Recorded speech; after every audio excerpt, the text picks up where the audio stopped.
Inal Kardan, who is gaming lead at the Ton Foundation. I think there. No. Oh, Inal, please come on stage. Take your seat. Guys, let's give Inal a round of applause, whatever you want, honestly. All right. Alessandro Giori, who is VIP manager at Kraken exchange. Kraken is one of the biggest exchanges in the world. Guys, we need more energy because, for speakers to speak well, they need to be energized. Carl Evans, who is lawyer, managing associate at Gresham International. Carl, from that side. Sharif Sakr, who is CEO and managing partner at BR Capital. Sharif, please join the stage. And Mikheil Didebulidze. Mika will be moderating the panel discussion. He's, a lot of you know, he's the founder of Degamefi and co-founder of Arena Games. So guys, good luck.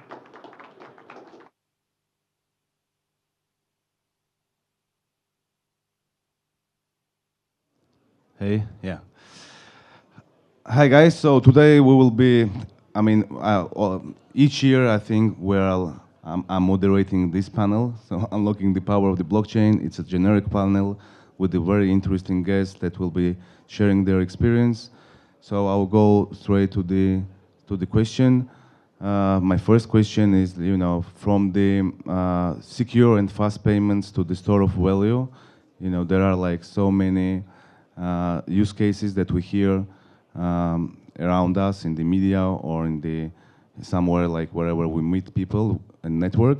So in your opinion, what are the most important transformative values that blockchain technology can bring now and maybe in 5-10 years? Maybe I believe I will be asking the questions to all of you, the same questions for everyone. Please, Inal, maybe you start. Thank you very much. Really good question, first of all, and a lot of things to say, but I'll try to keep it short. We at Ton Foundation, basically, we believe in several things in terms of like blockchain and potential of blockchain. Obviously, the first one is about payments, different types of payments, and what we at Ton Foundation try to do is basically like crypto in every pocket, as we call it, because we are partners of Telegram. And we have like a really good distribution channel, which is Telegram with over 900 million users. And there's a wallet on Telegram. So this is, in our opinion, one of the most common and most promising things that we want to drive.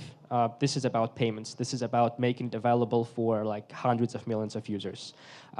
This is the first thing. Second thing, obviously, it's about games. I'm actually like gaming lead at Ton Foundation, so I can talk hours about games and blockchain. But we actually think that blockchain can revolutionize games as well. I mean, it is revolutionizing somehow. Just look at numbers of different games. Web3 games, and you will see that this is something significant happening right now. So yeah, games is the thing number two. Number three is about DeFi. I'm keeping it separate from the first part because first part is more about like P2P, people sending crypto to each other, people paying for different stuff. For example, I just bought like a T-shirt with USDT on Ton. I was like kind of impressed with that, and I believe this should be on scale. And third thing is about DeFi. And making DeFi accessible and available for millions of users as well. Obviously, DeFi is not something like as simple as games on blockchain, for example, and we do not think that this is going to be like hundreds of millions of users, as gaming will definitely be, but it is also, it should be big enough. It should be like, it should change a lot of lives, many lives in many countries. So I would say these are our three main focuses. To be honest, now I'm going to say my personal opinion. I do not believe in blockchain, in a real world, DePIN, all the stuff. Let me be honest here. Because blockchain works really well only if the system is it's enclosed. If you face with the real world, you need data from the real world, then it is usually like a not so trustless solution. It doesn't work that good as it works with DeFi, with games, with payments, etc. So this is my personal opinion. When I see like DePIN is going to be the next big thing, maybe I'm just too old, I mean, too old in crypto because I've seen all these decentralized infrastructure things, I don't know, 7 years ago. People were building same things about like infrastructure, but they all failed because it is really hard to build something related to the real world and where you need data from the real world on the blockchain. So I would say we have three main focuses, and I personally do not believe in this kind of like deep in stuff. And I'm intentionally mentioning this because I want to make this panel a bit controversial, not like everyone agreeing with each other. So if you have anything to say against it, I would be happy to discuss. I think that getting rid of the middleman is a good thing. So, like, you know, if you think the first idea of Bitcoin, it is the bankless, right? And if you want to send, let's say, a USD transaction, you know, this has to be clear, you know, from New York. And it takes a long time and so on. Right now, like, you know, if you want to buy a coffee, you know, go there, you know, beep with your wallet, for example, and I got the coffee. So the first thing, one of the most important thing for me is getting rid of the middleman, right? And that is huge as well for a lot of like countries, like, you know, you say like, you know, for example, the stans or so on, where you're looking at, where, you know, not everyone has, you know, a bank account. So the original idea of Bitcoin, you know, to be permissionless, you see now companies like, for example, Tether, you know, and Ton, they're moving in that direction and allow a lot of like, you know, unbanked to be able to do transaction, you know, like, you know, and if you think about Venezuela, you know, they can, you know, maybe save their money in USDT that is not losing value, like compared, you know, to the local currency, and you saw that, like, you know, example in many, many countries. So yeah, there is one that is save your work with like a currency that maybe like is retaining the value still, plus the ability to be able to spend it without having like somebody that is blocking you, right? Yeah, there we go. I think this is a great question. I always love it when you ask this question. I've been in crypto and blockchain long enough to remember when blockchain was an okay word to use. Thank you, no worries. Blockchain was an okay word to use and crypto was a very dirty word. And we developed this concept of, is it blockchain or buzz? Meaning, for those of us who have also been in tech long enough, do we remember the buzz that every VC wants to hear, right? It was Internet of Things, it was cloud data, it was big data, it was blockchain, it's AI. And so we went through the phase of, does this project really need blockchain, or is it just using it as a buzzword? And we see the benefits of blockchain actually deployed in lots of different places. And you wanted to be controversial, I shall. I think there's so many use cases for it. We see it in transport and logistics. We see it in medtech and healthcare. We see it in defense and security. What if I was to tell you that within the next 5 years, every single missile launch code will be deployed over blockchain as long as they solve the latency issue, because it's the most verifiable source to verify the launch codes for that particular missile, right? It's a pretty rudimentary use for it, but it's very good at what it does. So when we think of crypto and we think of gaming, we're thinking of scratching the surface of what blockchain can actually do. And it is very cool to go up to the guys outside and pay. And I love that. I mean, I'm all about, you know, let's get decentralized. Let's help the bank, you know, non-banked community. But there's so many cool things that blockchain can actually do. A great example, we were working with some hospitals in LATAM that were trying to put medical records on blockchain so that training doctors could actually look at the prescribed level of treatment that a cancer patient needed, and the next phase of treatment couldn't begin because the blockchain physically wouldn't register it until it had been confirmed, and so that wouldn't unlock the next phase of treatment, right? Doesn't. Correct, yeah, these are private blockchains. So private blockchains have fantastic uses, and public blockchains, I mean, decentralized tech is also rock star status, right? It does some really cool stuff. So I think it's very important to draw that distinction. When we ask the question, do we need it, is the first thing, right? Does it need blockchain, or is it just a buzzword? The clue is normally, can I do this with a database, or do I actually need blockchain? And then the second thing is, right, is blockchain good for this? Meaning, let's talk about latency issues, payments on blockchain, fantastic. Some latency issues, right? But yeah, so I think there's a whole world of blockchain-based tech that we can deploy, and I think we're only just scratching the surface of it. Can I just jump in? Like, sorry, really quick. You said it's a private blockchain. Then, like, it's unclear for me why do they need a blockchain? Why they cannot have a private database and do the same stuff with similar stuff? Like, I don't know, maybe they need smart contracts, but they can do it in a traditional code and they'll have the same thing. Why do they need a blockchain? Yeah, great question. So because it is immutable, it's unchangeable and it's verifiable. And I know that's there's If it's private, all these like characteristics that we mentioned, they are like under question. Let's call it so. Yep. Because you still can change things if it's private. I mean, there should be many counterparties to make it working. Are there many counterparties? That's my question. So then we go to my first question. Do you need blockchain or is it just that, right? First Exactly, question. yeah. Tick that box. If it does, then it meets the use case requirement, right? So you're right in what you're saying. Characterize it, make sure it's got the use case. If it does and it's deployed properly, it's actually really cool to see. So Okay. Thank you. Yeah, guys, I agree with a lot of the points made. I think you can take even one step further back and get an overview of this. We're investors, BR Capital. We have a VC fund. We also have a trading fund. We've based ourselves here for years. We're bringing our companies here that we've invested in and increasingly investing here, not only to build projects here, but to build the place to build. And that is coming from a belief that you don't necessarily unleash or unlock a technology. It's kind of scary if you think about it, but you unleash and you unlock the creativity of people. And you unlock it by making sure that they are happy. It's very often young people or younger people than me. I'm 45. They're happy, free, able to express themselves. Georgia is a really special, magical place for this, with art, design, music, all skills which are relevant to gaming.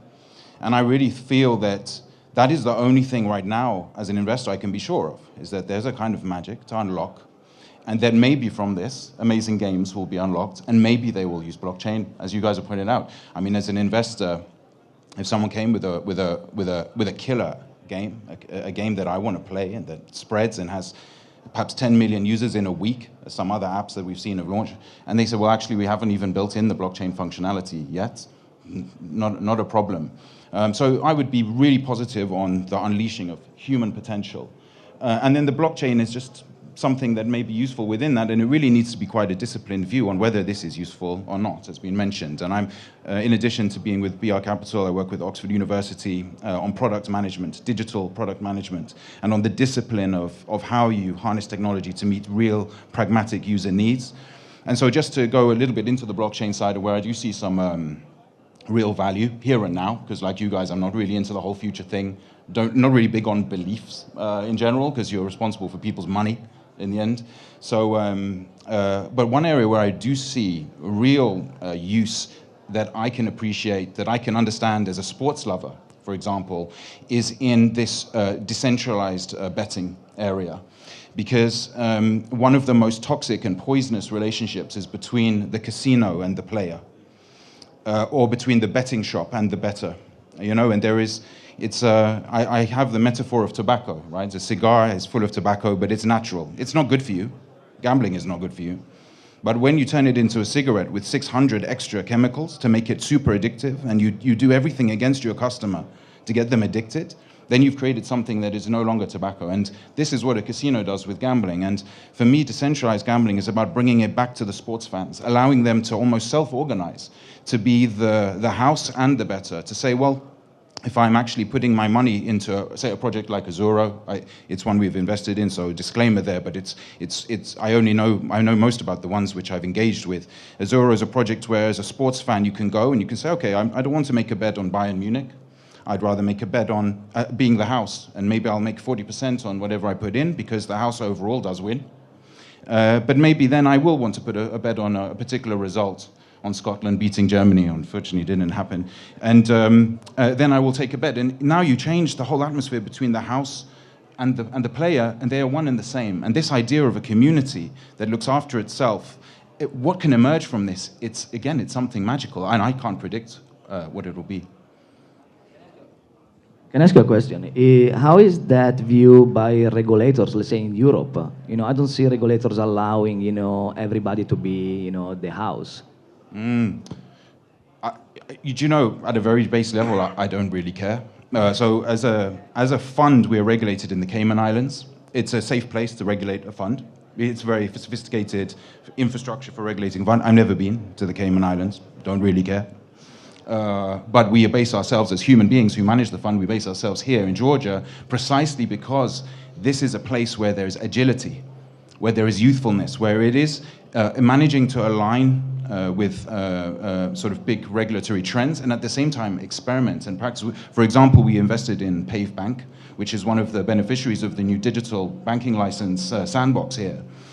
We've also brought our trading team here. You know, they are delivering the signals by which billions of dollars of volume of hedge fund money, including US hedge fund money, is traded without, I don't care about US regulation on it. Nothing is being done wrong, but in fact, this is one of the amazing things. For me, it's about this. One of the biggest problems in gaming right now is the platform dominance is even more extreme in gaming than in many other verticals that we've tried to tackle. So Steam, for example, the platform I use most, I'm a PC gamer. You know, I play Company of Heroes, I play Avatar, whatever, like a lot of real-time strategy games. I get my games from Steam. Steam blocks blockchain games. I think they do it for very good reasons. Imagine a kid making a mistake and trying to call customer service, and it's actually a wallet transaction. There's no going back. Steam is worried, but they're also worried about the regulations. And as long as they're worried about the regulations, these platforms will not play friendly. And I think this is one of the biggest challenges facing us. And I'm actually quite interested in how you guys will see that we'll overcome this. I'm not the right person to ask on it. As the lawyer on stage, I'm just going to sit here and... Basically, it's a really good topic to discuss because June 12 was the last day on Telegram when games were allowed to accept crypto as payments because of Apple. Apple just said that, hey guys, there are games using tokens, Toncoin, USDT, wherever on the Ton blockchain with the wallet integration in your games, but we're not allowing to do that. Your games have to accept payments only through in-app purchases and Apple itself, obviously with 30% cut 30%. from Apple. I was just about to say. Yeah, obviously with 30% cut from Apple, and basically the last couple of weeks were really painful for many games built on Ton with a Telegram. So yeah, this is a really good topic. But on the other hand, this is how this is how capitalism works, right? They have these platforms, they developed it, so you almost have nothing to do with it right now, at least. Maybe at some point in the future, with things happening in the EU, with other stores that are allowed, etc., maybe we will see some changes and shifts, but in my opinion, it will take years, 5 years more. But yeah, this is a problem we have to somehow mitigate right now. To be honest, there is no good solution for games, especially on Telegram. Really painful either for users and for games, but yeah, it is what it is. Unfortunately, no solution right now. Don't you think that Telegram has 1 billion plus user, and there is main reason is because they want to move out of the control that you has. Even Pavel, right? I moved to UAE, and I said in San Francisco the FBI knock my door every second week, right? That's 100% true, because many people started using Telegram because privacy features that Telegram has in it. Obviously, Telegram. Again, we are not Telegram. Telegram is a separate company. I'm from the Ton Foundation, just to make it clear. Obviously, Telegram maybe is not the most privacy-focused application on the market right now, but Telegram is it was and still is a good balance between privacy and still being user-friendly and having good user experience. So yeah, many people started using Telegram because of it. They continue using because of it, and Telegram is doing what they can to keep being, to mind user privacy as much as possible. I mean, there are even for example, big ad networks on Telegram for mini apps or for channels. Just because having big ad networks means that these giants, they will collect a lot of data and information about users. And one of the reasons why there is no ads from, Google, Meta, etc., is privacy. So yeah. Just to channel on that, because you were saying obviously you're not Telegram, you're Ton. But we, at some point in this discussion, have to look at the meme coin thing that's going on Ton, which exists without it beyond regulation. I don't think it can be regulated. And it's something that perhaps none of us would have recognized as gaming in the beginning.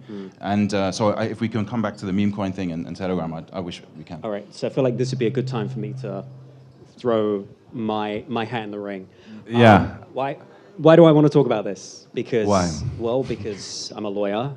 Because we are proud to have done the legals on some fantastic gaming projects, Star Atlas, Decimated Games, so many. And I'm also an esports gamer. So I too, like you, Steam addict. If it's a new release, I'm normally hitting, add to my basket. Look, there is a mix of emotions around this. Why? Because gaming leads to a lot of innovation. Huge amounts of innovation. And essentially, I don't recommend that anybody, well, first of all, hang on, let me caveat that. I'm not recommending anything. I'm a lawyer. I'm not your lawyer. Secondly, I don't recommend that you take the approach of, I don't care, no disrespect intended. I love the ambition of that. I live with it. I don't mean I ignore it, but it's not I can't control it. Sure, it's an accepted risk, which I get. But the third thing, I guess, is this. There is always a regulator somewhere that will support you. I guarantee it. We have painted a picture of regulators being the boogeymen or the bad people, right? There are regulators somewhere that will support you. How do I know that? Because if we talk about gaming, you can categorize it: play to earn, games of sports, games of chance, games of risk, right? There's categories of gaming. And we can't be, kind of blind to that. But there are countries like the Philippines which have a huge, astronomical Web3, play-to-earn, esports ecosystem and infrastructure. And if you speak with a lot of regulators in those regions, the Pan-Asia region, they will support you in deploying a token within your game. And why is that important? Because really, when we look at companies like Apple, when we talk about this, and I'm not speaking for Apple, they're doing their due diligence. They need to see that you are A, not a scam, B, not keeping money, and C, have a actual mechanism in place to protect players and users. And as long as you have a regulatory oversight piece in place, you get that nice piece of paper that some people call a license. I don't know whether it's really a license, but that's what they want to see. So you're not beating the system, you're not outsmarting the system, but you're putting your flag in the ground and you're saying, look, we're here, we're working with somebody, and we're actually making it happen. Now, until the day when we all get treated like grown-ups and regulators actually treat the gaming world, the Web3 gaming world properly, then we can begin to deploy in more realistic ways. But right now, yeah, there's some options out there. Can I be the devil here? I just wanted to say that I cannot agree with the last statement. For example, because of the situation just described with Apple, even if you get, I don't know, license for your token or wherever, you still will pay 30% to Apple. Period.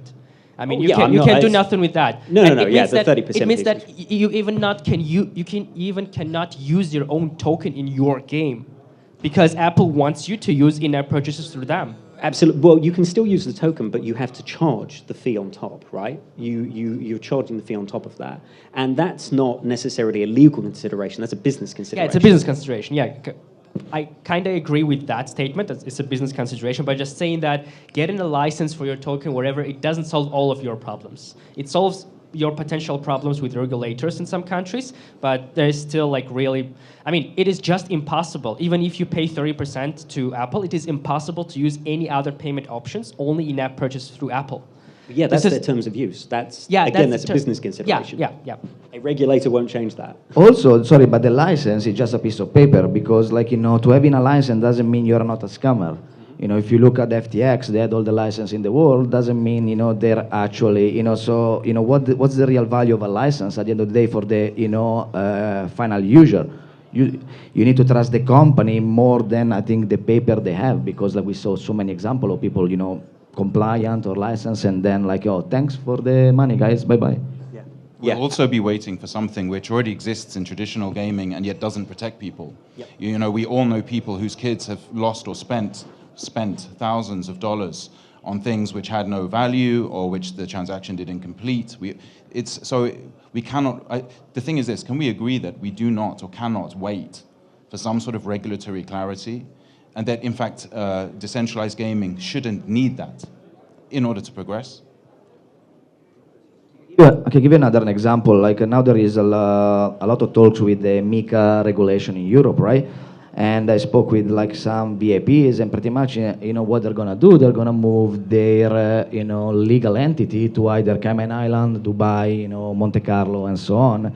So pretty much like Europe wants to have like some control, but what they're actually doing is pushing all this company outside of Europe because they want to trade freely, So like companies are moving where there is less regulation, most likely they're not, unless or agile TradFi. agile regulation. This idea of less regulation is it's strange language, right? In fact, we don't want less regulation. We want agile, meaningful regulation, which allows the unleashing of human creativity. Is that less regulation, or is it just good regulation? So, but I'm not waiting for Great point. There is at least regulation. at least something. Yeah. Exactly. And we need proper regulation, right? And Kraken is a great example of this. You guys did everything by the book, right? Look at what you guys did in Wyoming, and you're now being chewed out for it. The regulators are still coming for you, which is insane, right? It's like, so you need that regulator, which is actually fluid, conversant, wants to work with you to make things happen. Cal, so you did the legals for Star Atlas. Not all of them, but some of them. Some yes. of them. A game. What happened to Star Atlas? I still have my Sam Banks NFT. Do you still have? I have actually some. If you wanna buy, yes. Hold on. So it's just you could and just think of the human effort that would have gone into getting Star Atlas ready. Yep. And then I just wonder, is it possible that if perhaps from this room someone designs a game which generates such an energy that it pushes regulators to have to find a solution. That's what we see in the US, right? It's become who imagined that it would become an election issue in the biggest economy in the world, and yet it has. Maybe that's what's needed in Europe too, but maybe it won't come from a political beginning like it has in the US. I think Europe is, well, I don't want to go into that, politics of Europe versus the US, but the point is that maybe it can be responsive to a commercial pressure coming from gamers. I wonder, do you think that is more likely to be a motivation for regulators to adapt? It's just that there are so many people that want to access this app, and if they don't do something, these people will just go into the black market effectively. I love the romanticism of that. I really do. As a gamer, I love to think we're hardcore enough to start our own like mini revolution. Do I think it would happen? I don't know. I would love to believe it would, but I don't know. I'm kind of a similar age to you, so I'm like an old school gamer where I don't know, maybe I'm too comfortable PC gaming, and I'm like, oh well, if they've got it, they've got it. If they don't, they don't. But I don't know. Do you acknowledge meme coins, which is a kind of wave? I'm not saying it's good or bad or it has legs or it doesn't, but it's a kind of wave happening, including on Telegram, and without any waiting for anything, and it does seem to be very organic. I kind of regard it as a kind of game in a way of a gambling simulator, depending on how much money these youngsters are putting in. But it's a kind of investment simulator, trading simulator is one way of looking, or just gambling, you could look at it as. But do you acknowledge that is kind of a wave which has emerged without waiting for anything? It is perhaps the beginning of a mini revolution, maybe a very short. Do you think this actually is to counter VC capital? Yeah.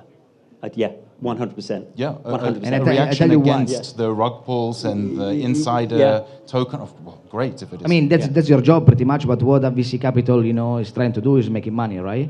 And so you have, let's say, project like Sui, Aptos, and so on, right? Like beautiful, written, great like minds behind.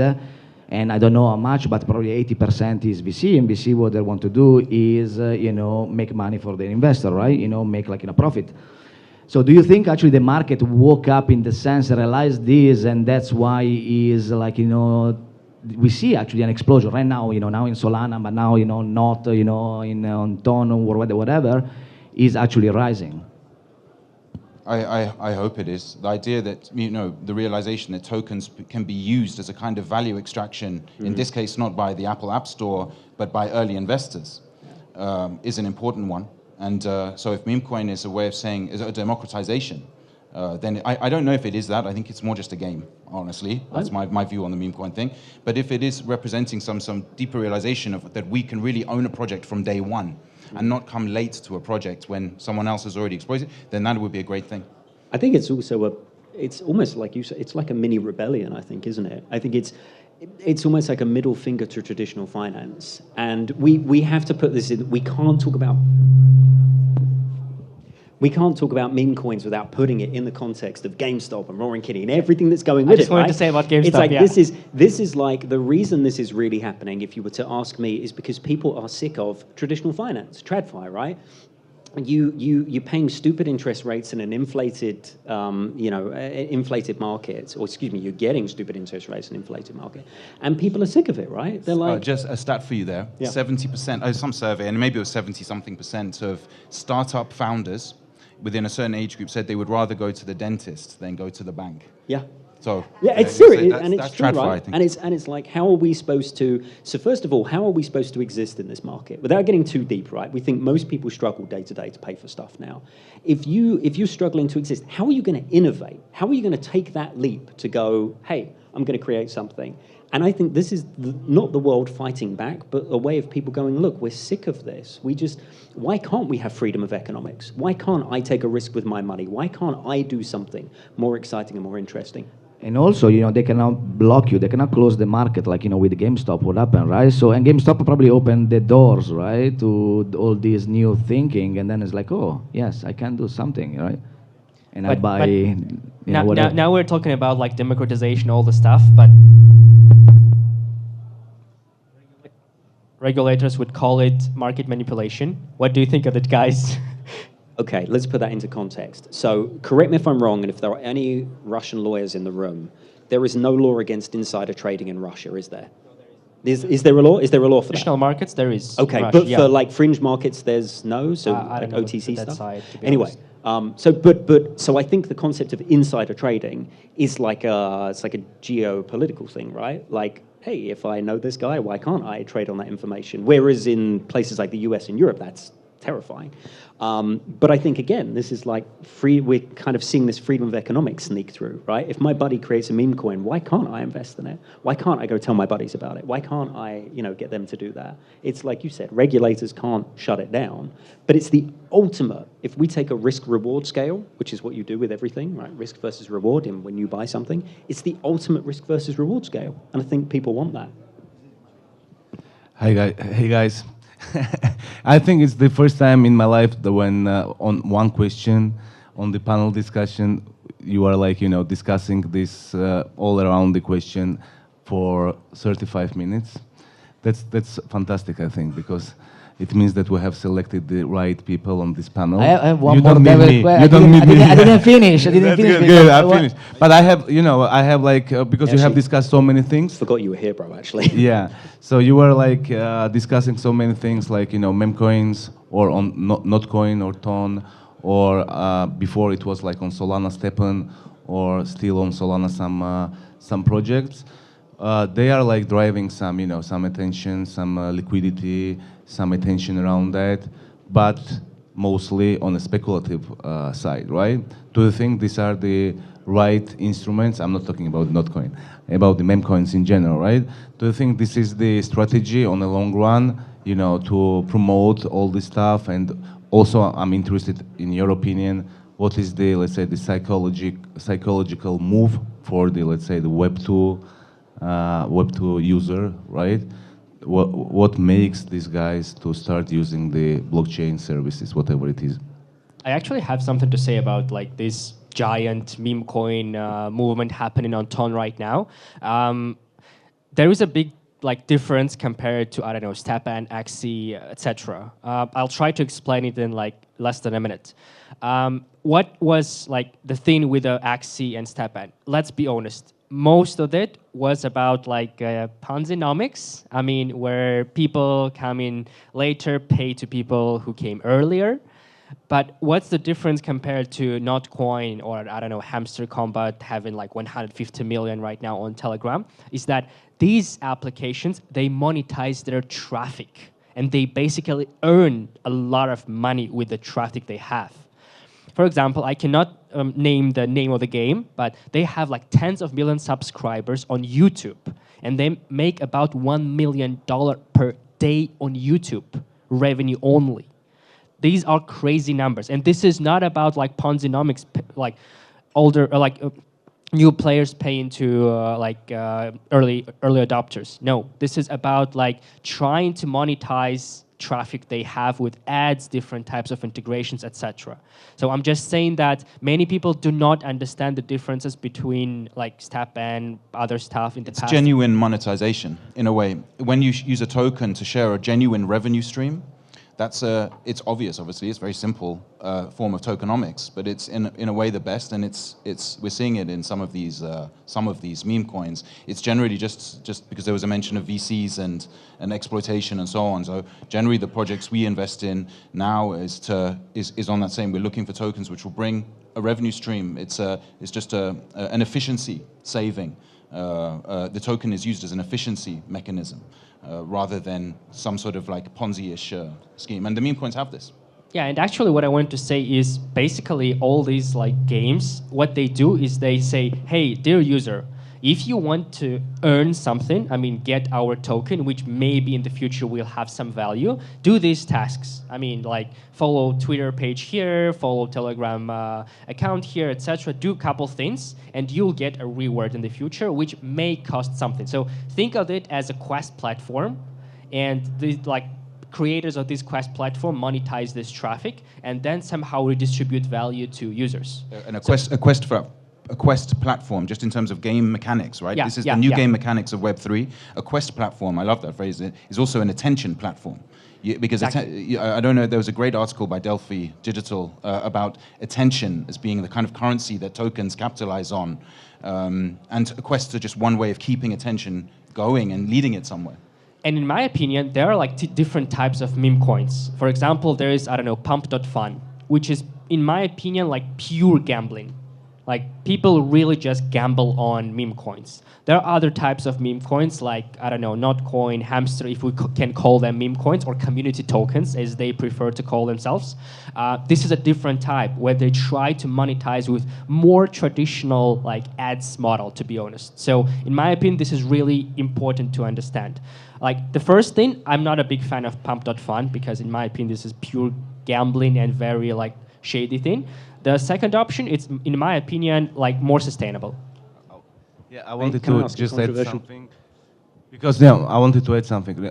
Of course, the traffic is important, right? Of course, let's say the mass adoption is important. Use of for instance, in your case, the wallet also that is integrated in Telegram is important, so they get familiar with what is the gas fee and other things, and then they can tell their friends, and this is really helping to this regards. But in my opinion, for instance, some projects like, I don't know, digitalization of carbon credits or something using the peer-to-peer blockchain technology, right? Like making the NFTs and selling directly to the customers, or this type of really important projects that are really cutting the middleman that you mentioned, Alessandro. I think to this regards, when you have this big new community coming to the blockchain, let's say to different products, somehow the big players that are behind, like I think this in your case the layer 1 blockchain, step by step they should also introduce some valuable projects, in my opinion, and I'm sure you are doing that. And can you please share your thoughts, in your opinion, what are the really important use cases of the blockchain technology use? Because we went to the token side, but let's talk about also the blockchain technology. So, I mean, you mentioned NFT, like, we built an NFT marketplace, right, at Kraken. Is it working? Yeah? And, but like, volume, like, drop constantly year after year. And at the beginning, the NFT was like, a great idea, but was very popular because the picture, right? So like a collection, I remember my father used to do the stamp collection in Italy, right? And now, the new guy was like, monkeys picture or punks and so on. And I think like NFT means like to find his own, niche, because like, it's very useful, like you mentioned, like, for example, for the carbon, and still, I don't see any project that, is taking ground. Maybe like a real world asset is gonna be like, the next, group.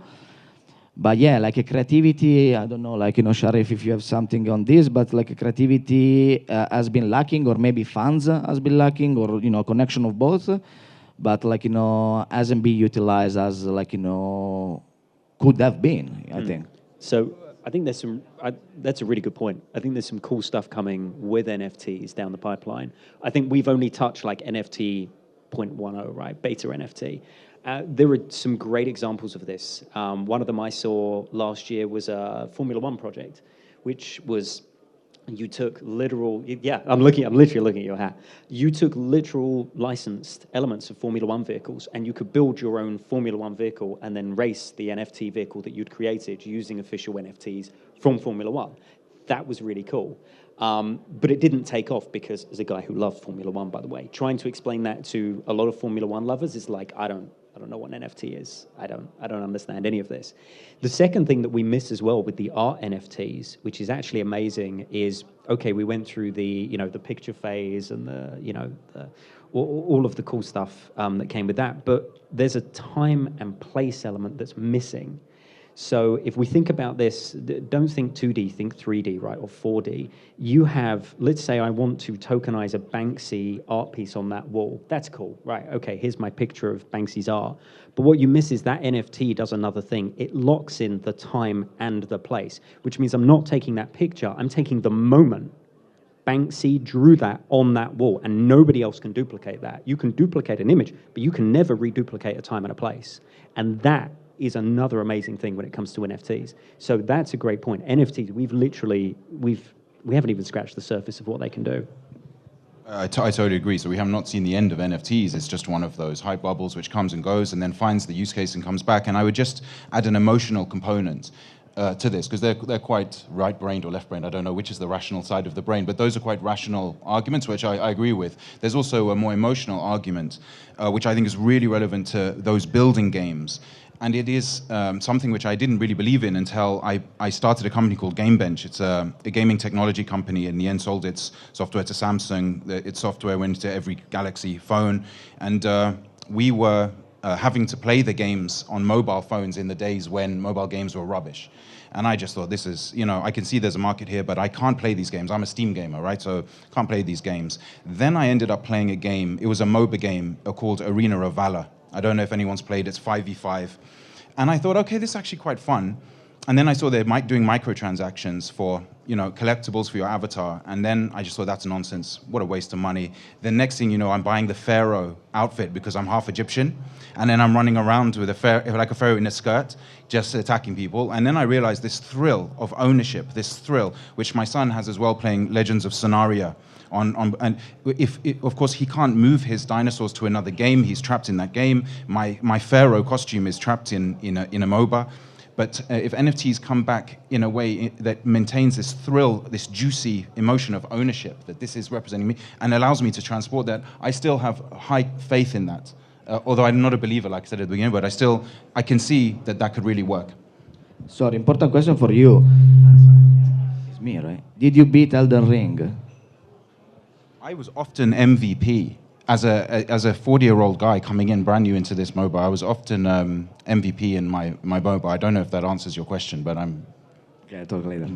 Well, I mean, and if we think of this... I wanted to give the opportunity to the audience to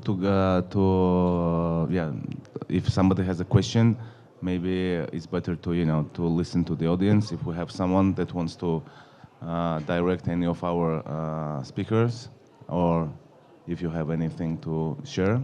And we're going to start Anyone? picking on people if nobody raises their hand. Here is the guy.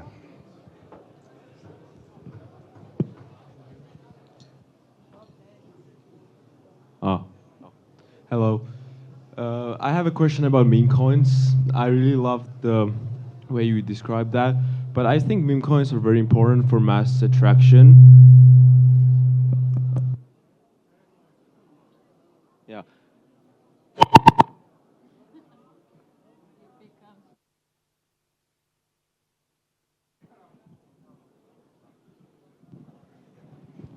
Can you hear me? Yeah, okay, so I think meme coins are very good for mass attraction and communities and narratives, because I think a lot of people got into crypto because of maybe Doge or in the last bull run.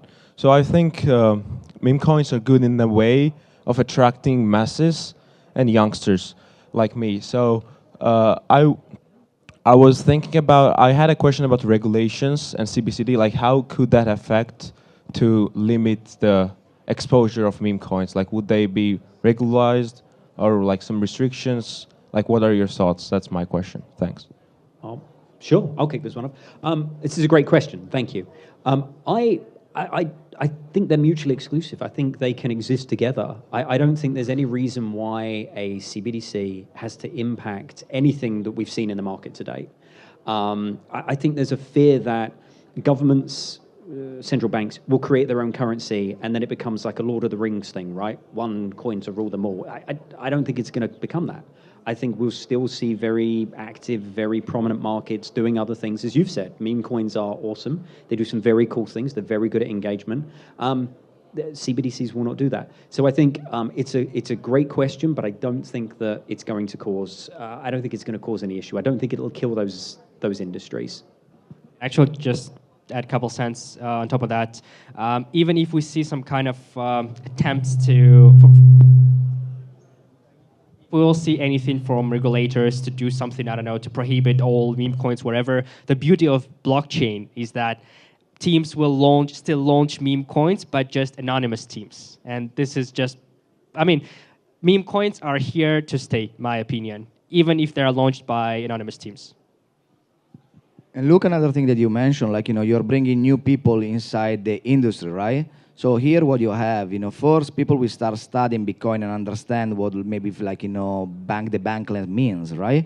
And the second thing, we go back to the creativity, like a lot of young guys maybe will start saying, look, oh, this is amazing, I have this new idea. Oh, look, my friend works in this field. Let's go together and build this new project. So a lot of things will come, from the new generation, that are exposed, thanks to meme coin. I would just add one thing, because I hadn't put these two things together in one sentence. Meme coin, central bank digital currency, are somehow opposed. Now you mention it, maybe there are risks, and it really depends on what is the purpose, the political purpose, if there is one, of the bank currency.